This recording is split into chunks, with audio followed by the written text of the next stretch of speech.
करते हैं अपने चैनल बी पॉजिटिव में और शुरू करते हैं 5 का पंच, वही प्रोग्राम जिसके 5 टॉपिक 5-5 फैक्ट्स के साथ डिस्कस किए जाते हैं। आइए जान लेते हैं आज के हमारे कौन कौन से टॉपिक्स हैं। सबसे पहले हम पढ़ेंगे विसिल ब्लोवर के बारे में, फिर WHO के बारे में, फिर NMPI मतलब national multi dimensional poverty index, EXIM bank के बारे में जानेंगे और फाइनली हम जानेंगे SCO जो संघाई कॉरपोरेशन और हमारा है उसके बारे में। सबसे पहले हम बात कर लेते हैं ज्ञान की। तो आज हमारे ज्ञान की जो बात है वो है, जब हमें लगता है कि हम हार रहे हैं, दरअसल हमारी जीत की शुरुआत वहीं से शुरू हो जाती है। अक्सर ऐसा पाया जाता है कि हम एक लेवल तक मेहनत करते हैं किसी भी चीज़ में, किसी भी फील्ड में, किसी भी टास्क में, बट कुछ समय के बाद हमें लगता है कि नहीं यार, हम इतनी मेहनत कर रहे हैं तो हमें अपेक्षित जो उसका फल है वो नहीं मिल पा रहा है, या हम अब शायद इसमें उतनी सफलता नहीं पा पाएंगे, हार मान लेते हैं। लेकिन दरअसल शुरुआत तभी से शुरू हो जाती है जब हम ये हार मानने लगते हैं। तो हमें हार मानने की बिल्कुल ज़रूरत नहीं है, आगे बढ़ते रहना है और एक ना एक दिन सफलता हमें मिल ही जाएगी। आगे बढ़ते हैं, बात करते हैं कल के जो हमने क्वेश्चंस पूछे थे उनके जवाब क्या हैं। सबसे पहले मैंने आपसे पूछा था कि जो नेशनल हेल्थ फैमिली सर्वे है वो कौन रिलीज करता है, तो उसका जो आंसर है वो ministry of health and family welfare है। नेक्स्ट क्वेश्चन जो था कि गोल्डन आइटम्स और ऑर्नामेंट्स में कौन सा GST स्लैब लगता है, तो उसके लिए है कि गोल्ड, अगर गोल्ड जैसे बिस्किट्स हो गए वो उस टाइप का गोल्ड ले रहे हैं, जो सिंपल एक गोल्ड है, कोई ऑर्नामेंट नहीं है, तो उस पर 3% का GST लगता है। वाइल मेकिंग ऑफ ऑर्नामेंट्स वो 5% GST उस पर लगता है। तो अगर हम गोल्डन ऑर्नामेंट्स की बात करते हैं तो गोल्ड का 3% और मेकिंग ऑफ ऑर्नामेंट्स 5% दोनों को मिला के 8% का GST टैक्स लगता है उस पर। चलिए आगे बढ़ते हैं। आज का हमारा पहला टॉपिक है वर्ल्ड हेल्थ ऑर्गेनाइजेशन। काफ़ी बड़ी ये बॉडी है यूनाइटेड नेशंस की। न्यूज़ में क्यों है? अभी हमारा एक नया कोविड का वेरिएंट आया है ओमिक्रॉन। इससे पहले डेल्टा वेरिएंट था, उसने बहुत ज़्यादा तबाही मचाई। अभी ओमिक्रॉन एक नया वेरिएंट आया है कोविड का। तो WHO ने पूरे वर्ल्ड को एक बार से इशू जनरेट किया है, या उनको बोला है कि सावधान रहने की ज़रूरत है, क्योंकि नया जो वेरिएंट है वो काफ़ी खतरनाक है। अब हम बात कर लेते हैं WHO के बारे में। WHO क्या है कि एक स्पेशलाइज्ड एजेंसी है यूनाइटेड नेशंस की। रिस्पॉन्सिबिलिटी इसके ऊपर है कि जो हमारा इंटरनेशनल पब्लिक का जो हेल्थ है उसको इंश्योर करना। फॉर्म हुआ था ये 7 अप्रैल 1948 को, और इसका हेडक्वार्टर जिनेवा में है। यहाँ पे एक चीज़ और बोलना चाहूँगा कि काफ़ी लोग पूछते हैं कि आपने एग्जैक्ट डेट बोली है 7 अप्रैल 1948, तो क्या हमें वो भी याद रखना है या नहीं? एग्जाम्स परस्पेक्टिव से अगर देखा जाए तो ईयर ज़्यादा मैटर करता है, वो कभी स्पेसिफाइड 7 अप्रैल या इस तरीके से नहीं होते। बाकी अगर याद होता तो सही है, बट ईयर आप फोकस कीजिए, जो बड़ी बड़ी एजेंसीज़ हैं या बड़ी बड़ी बॉडीज़ हैं। WHO का एक काम और है कि वो लीडिंग रोल प्ले करता है सेवरल पब्लिक हेल्थ अचीवमेंट्स में, जैसे इरेडिकेशन ऑफ स्मॉल पॉक्स हो गया, पोलियो हो गया, इबोला वैक्सीन्स हो गए, मलेरिया, टीबी मतलब जो ट्यूबरकुलोसिस, इन चीज़ों को इलिमिनेट या इरेडिकेट करने में बहुत ज़्यादा हाथ रहा है, बहुत ज़्यादा योगदान रहा है WHO का। दो तरीके की, जैसे हमको पता है, डिसीजेज होती हैं, एक कम्युनिकेबल और एक नॉन कम्युनिकेबल। तो अभी जो मैंने बताई small pox, polio, Ebola, malaria, TB, ये मलेरिया तो नहीं कह सकते, बट बाकी जो टीबी जो है वो कम्युनिकेशन, जो डिसीजेज हैं वो कम्युनिकेबल हैं, मतलब एक से दूसरे पे फैल सकती हैं। बहुत सारे नॉन कम्युनिकेबल डिसीजेज पे भी WHO ने काम किया है, जैसे हार्ट डिसीजेज बहुत ज़्यादा होती हैं, इसके पे भी WHO ने बहुत सारे एडवाइजरी, फिनेंशियली सपोर्ट करना, टेक्नोलॉजी को बनाना, उनके लिए जो स्पेसिफिक वैक्सीन्स हो सकती हैं उनका निर्माण करवाना, ये बहुत कुछ WHO करता है। फूड सिक्योरिटी पे ध्यान देना, ऐसे बहुत सारे काम जो है WHO के अंतर्गत होते हैं। डायरेक्टर जनरल इनके ट्रेडोस एधनम हैं, ये इथोपिया के हैं। एक्चुअली अभी UPPSC 2021 में क्वेश्चन आया था कि नकोजी ओकोंजो करके कोई वुमेन थी जो कि director general of WTO appoint की गई थी, तो पूछा गया था कि जो वकोजी हैं वो किस देश से रिलेटेड हैं, तो वो नाइजीरिया से रिलेटेड थी। तो इस तरीके से क्वेश्चंस कभी कभी पूछ दिए जाते हैं कि अगर किसी का अपॉइंटमेंट है किसी बड़ी बॉडी का, तो वो किस देश से रिलेटेड है, और अगर वो देश थोड़ा सा कहीं इन चीज़ों में या गरीब है या वहाँ पे इतनी अच्छी सुविधाएं नहीं हैं, तो वहाँ का अगर कोई इंसान इस बड़ी बॉडी पे जाता है, कोई बड़ी बॉडी का चीफ या हेड बनता है, तो उसके देश को भी थोड़ा जान लेना बहुत ज़रूरी है। इसके बाद जो हमारा WHO होता है वो इतना सब कुछ करता कैसे है, वो हमें टेक्निकल असिस्टेंस देता है। कुछ उसने इंटरनेशनल हेल्थ स्टैंडर्ड्स सेट कर रखे हैं उस पे काम करता है, और डेटा कलेक्ट करता है पूरे ग्लोबल हेल्थ का कि इश्यूज़ कौन कौन से चल रहे हैं। पब्लिकेशंस भी निकालता है बहुत सारे, एक वर्ल्ड हेल्थ रिपोर्ट करके है जो डब्ल्यू निकालता है। कभी कभी पूछ लेता था कि वर्ल्ड हेल्थ रिपोर्ट कौन निकालता है, तो ये सारा डब्ल्यू के बारे में था। आगे बढ़ते हैं। हाँ, एक चीज़ मैं और बता देता हूँ डब्ल्यू के बारे में कि जो जैसे कि कोई डिसीज़ होती है उसको इरेडिकेट करने के जो भी रूल्स हैं वो डब्ल्यू ही सेट करता है। और अभी जैसे इंडिया से पोलियो को बोला गया है कि पोलियो चला गया है, अगर कोई डिसीज़ इरेडिकेट होती है तो उसका मेन फंक्शन यही होता है कि उस देश में 5% से नीचे लोगों को वो जो डिसीज़ है वो हो रही है। तो ये होता है एक प्रॉपर इम्पैक्ट कि हाँ हाँ अभी इस देश से ये चीज़ खत्म हो चुकी है। नेक्स्ट टॉपिक हम पढ़ते हैं, दूसरा है हमारा विसिल ब्लोवर। एक यूनिक सा वर्ड है विसिल ब्लोवर, बात कर लेंगे इसके बारे में। पहले हम न्यूज़ देख लेते हैं। न्यूज़ क्या है कि जो हमारा कोर्ट है या जो हमारी मिनिस्ट्री है, आईटी मिनिस्ट्री, वहाँ उन्होंने यहाँ पे एफ बी लिखा है, एफ बी का मतलब फेसबुक है। तो house panel summons F B अब विसिल ब्लोवर शेयर्स पेपर। एक विसिल ब्लोवर थे, उन्होंने कुछ पेपर शेयर किए हैं। तो हमारा जो आईटी मिनिस्ट्री है उन्होंने एफ बी के जो भी चीफ हैं हमारे यहाँ पर उनको बुलाया है, या जो भी मैनेजिंग डायरेक्टर हैं। जो पेपर शेयर किए थे वो थी सोफ़ी जहां, फॉर्मर फेसबुक एम्प्लॉयज़ थे।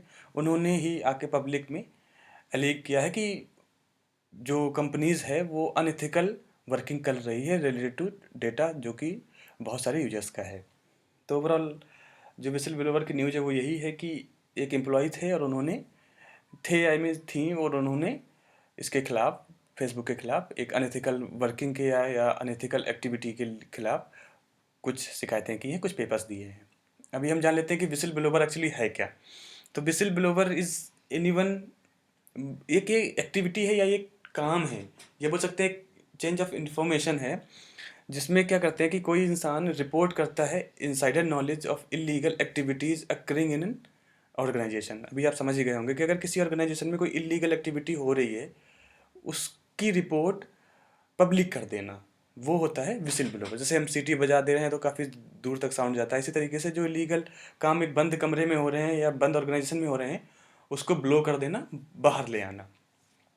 यहाँ पर भी डब्ल्यू बी लिखा है पॉइंट 2 में, इसका मतलब विसिल ब्लोवर ही है। कैन बी, अब जैसे एक बार क्वेश्चन ये आया था कि विसिल ब्लोवर कौन हो सकता है, तो ये पॉइंट 2 इस चीज़ को क्लियर कर देगा कि विसिल ब्लोवर एम्प्लॉय भी हो सकता है उस ऑर्गेनाइजेशन का, सप्लायर हो सकता है, कॉन्ट्रैक्टर हो सकता है, क्लाइंट हो सकता है, या कोई दूसरा इंडिविजुअल जिसे पता चलता है कि यस उसमें कुछ इलीगल काम हो रहे हैं। अभी क्या है कि बहुत सारा खतरा रहता है विसिल ब्लोवर्स को कि हमने चलो किसी बात को लेके हमने पूरे जन समुदाय को बता तो दिया, हमने एजेंसीज़ को इन्फॉर्म कर दिया, कुछ हमारे पास पेजेस हैं एज ए प्रूफ मैंने उनको दे तो दिए, बट कहीं ना कहीं विसिल ब्लोवर जो होता है उसके लिए जान और माल का खतरा बन जाता है। तो गवर्नमेंट ने बहुत सोचा, बहुत सारे देश के अलग अलग अपने अपने रूल्स हैं प्रोटेक्शन के, बट जो लीगल प्रोटेक्शन इंडिया के लिए है वो 2011 में पास हुआ लोकसभा के द्वारा।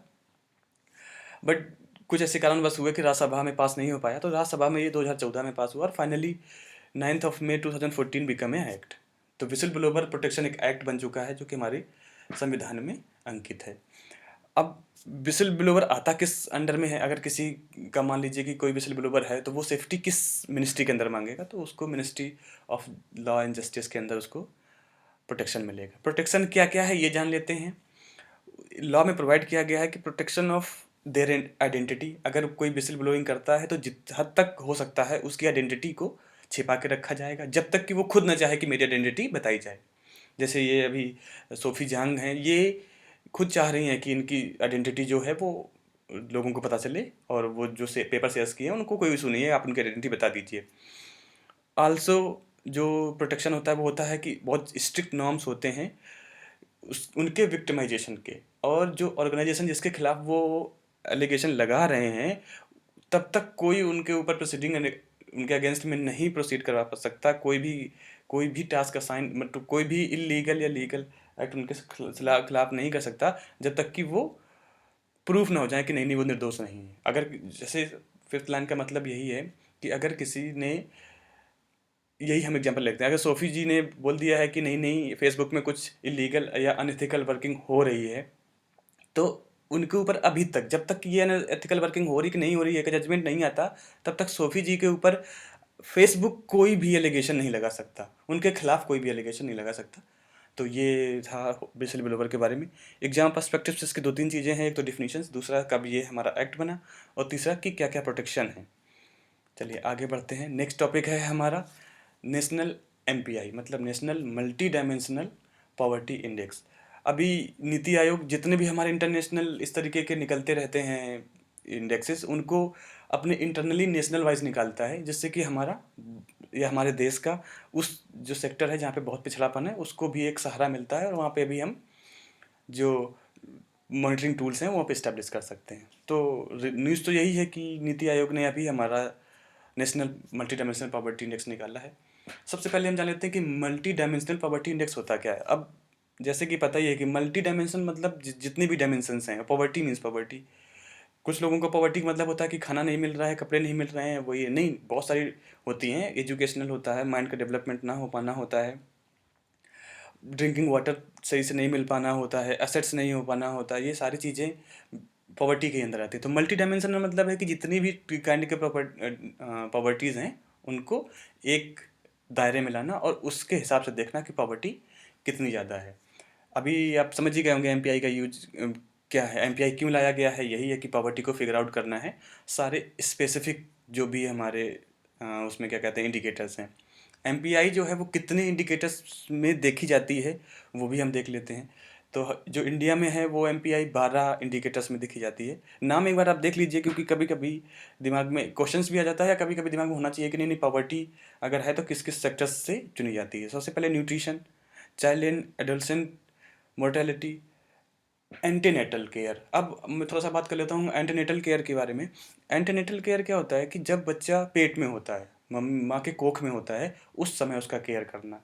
जैसे कि मतलब जन्म से पूर्व जो होता है ना, वो एंटीनेटल केयर होता है। उसकी देखभाल के लिए जैसे टाइम टाइम पे जो माँ होती हैं, जो जो प्रेग्नेंट वीमेन होती हैं, उनको उनका ब्लड टेस्ट, उनके बहुत सारे अदर चेकअप्स जो होते हैं वो होते रहने चाहिए। उनको विटामिन और आयरन्स की टेबलेट्स मिलती रहनी चाहिए। और बहुत सारे उनके जैसे मतलब कुछ उनको जैसे प्रॉब्लम्स हो रही है तो बहुत ही नज़दीकी हॉस्पिटल्स में जाके या उनके पास एक सहायिका होनी चाहिए। हालांकि है बहुत ज़्यादा ऐसी फैसिलिटी चलती हैं, बट फिर भी जिनको नहीं मिल पा रहा है उनका है। तो एंटीनेटल से समझ ही गए होंगे आप कि कोख के पूर्व जो बच्चे की देखभाल की जाती है, टीके होते हैं, टीके लगने चाहिए माताओं को। तो ये सारी चीज़ों का होता है, उनके खान पान का, उनका डाइट चार्ट का, ये सब कुछ, उनको ज़्यादा काम ना पड़े, उनको कैसे रहना है, वो सारे इंटरनेटल केयर में आता है। इसके बाद आता है ईयर्स ऑफ स्कूलिंग। कि कहीं कहीं होता है कि बच्चे 4 साल में स्कूलिंग करते हैं, कहीं कहीं 5 साल, कहीं कहीं 7 7 8 8 साल में स्कूलिंग करते हैं। तो ये भी कहीं ना कहीं एक पॉवर्टी का ही दायरा है कि क्यों, अगर 4 साल में जाना चाहिए तो 3.5 साल में जाना चाहिए बच्चे को प्ले स्कूल में, तो क्यों नहीं जा पा रहा। फिर स्कूल अटेंडेंस, आपको पता ही है कि स्कूल अटेंडेंस ड्यू टू गरीब लोग हैं अपने बच्चों को भी काम पे भेज देते हैं। कुकिंग फ्यूल में मतलब गैस से कर रहे हैं, या जो हमारे गोबर के खोपले होते हैं या लकड़ी जला के कैसे खाना कर रहे हैं। सैनिटेशन की वो लोग सही से रह पा रहे हैं या गंदगी में ही रह रहे हैं।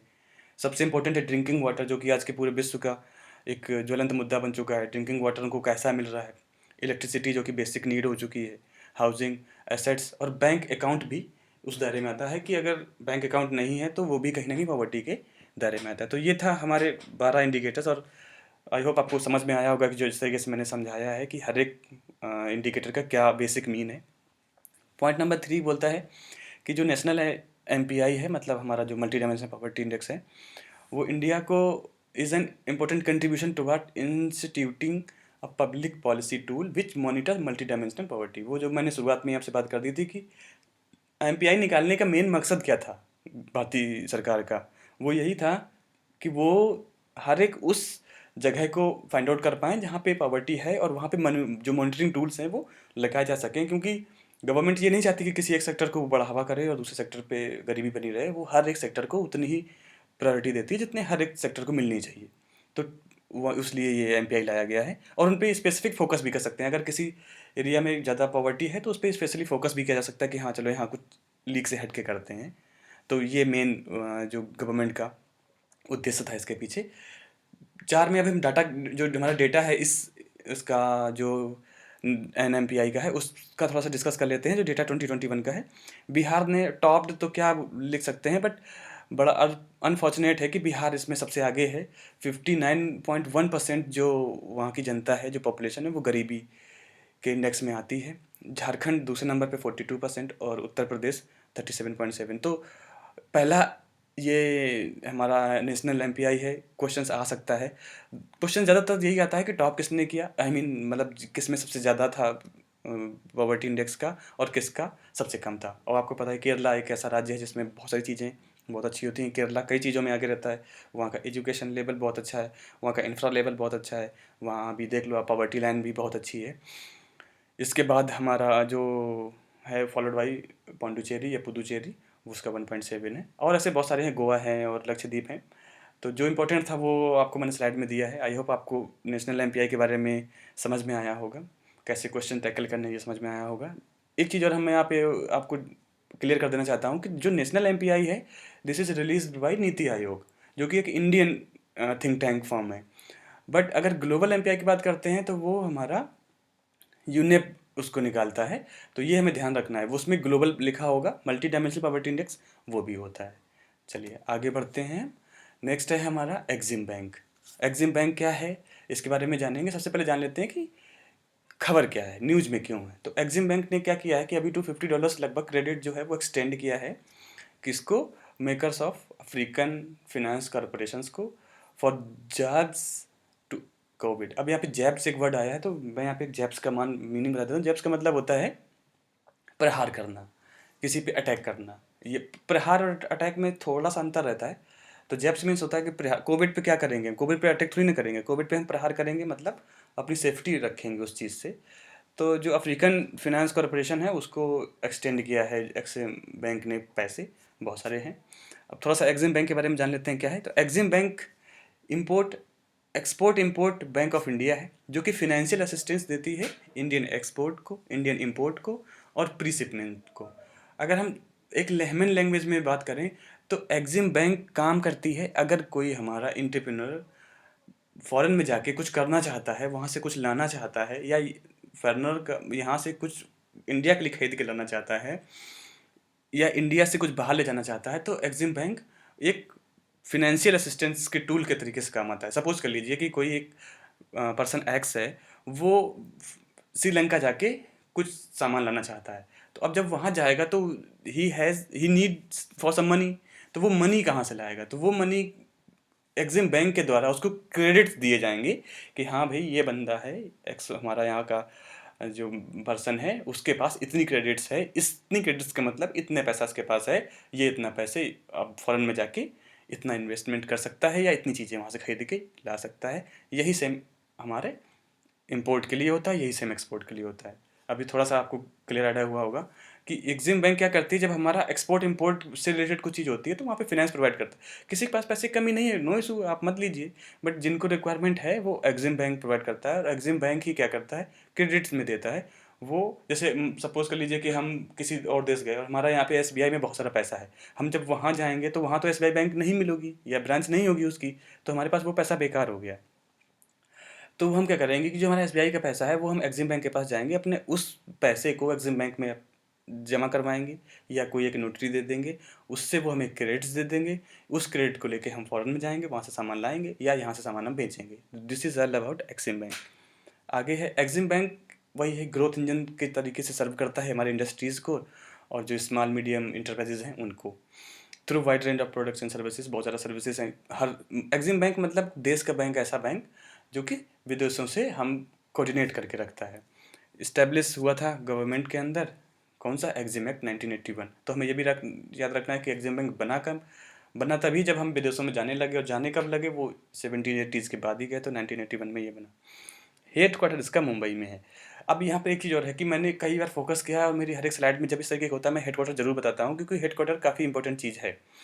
हेड क्वार्टर मुंबई है। अब यहाँ पे मैं एक चीज़ बता देता हूँ कि इंडिया की दो कैपिटल्स है, थोड़ा सा आपको शॉक्ड होगा, मानी जाती हैं दो कैपिटल्स। एक है नई दिल्ली, हम सबको पता है जो हमारी राजधानी है। दूसरी है फिनेंशियल कैपिटल।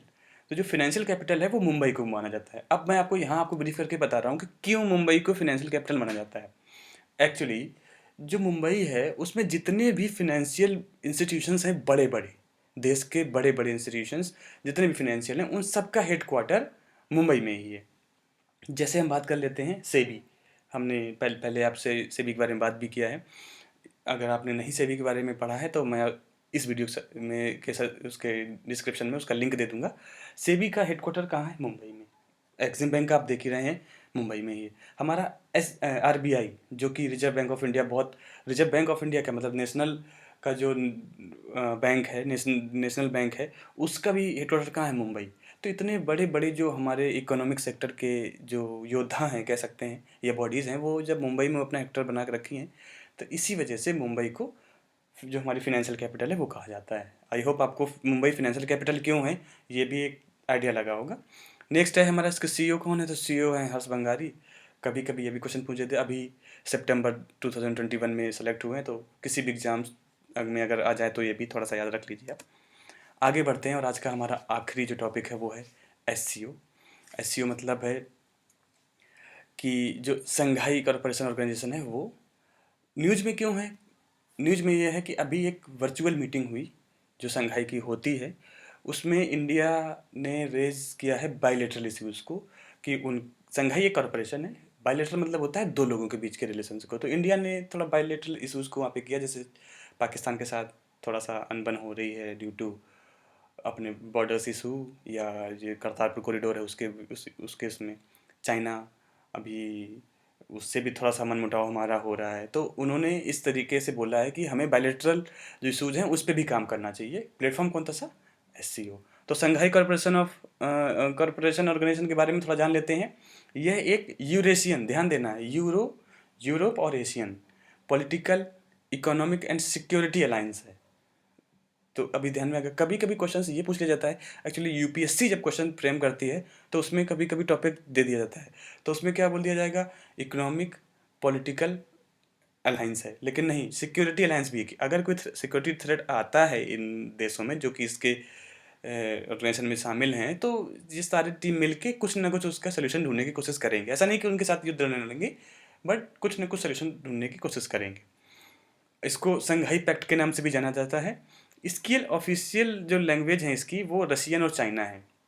ये रशियन और चाइना क्यों है, ये मैं आपको थोड़ी देर बाद बता दूंगा कि क्यों इसकी ऑफिशियल लैंग्वेज इंग्लिश नहीं है, जबकि इंग्लिश तो पूरे ऑल ओवर द वर्ल्ड मतलब इंटरनेशनल लैंग्वेज मानी जाती है। फाउंड हुआ था ये 2001 में, जून में। आप 2001 याद रखिए, बहुत है।